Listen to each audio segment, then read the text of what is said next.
Leaders of leading economies in Europe have been flocking to Africa in recent months, seeking to grease existing diplomatic and bilateral relations while promising bigger trade and investment packages.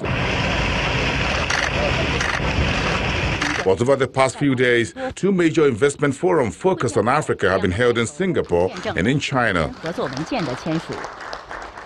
From the Horn of Africa of Ethiopia and Djibouti to Kenya and Rwanda in the east, all the way to Nigeria and Ghana in the west, Asian economies are fast expanding their footprints. African leaders meeting for 2 days in Beijing now have promises of additional $60 billion in investments and some credit relief to poorer African states, even as China says its funds will not be used for vanity projects.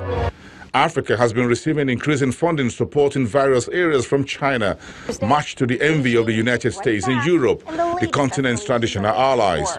The newfound economic and investment love between Africa, China and the Asia-Pacific region comes at a time when growth in the Western markets is sluggish and trade fight between the US and China hits a new level.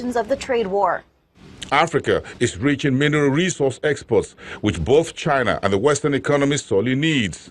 On the other hand, Africa needs huge funding for its aging infrastructure, which China has in abundance, but now coming in trickles from Africa's traditional friends. But questions are being asked about how mutually beneficial is China-Africa economic relations, and if increased Chinese loans to Africa will tie the continent's future to the apron of Asia on one hand, and to the apron of Western world on the other hand.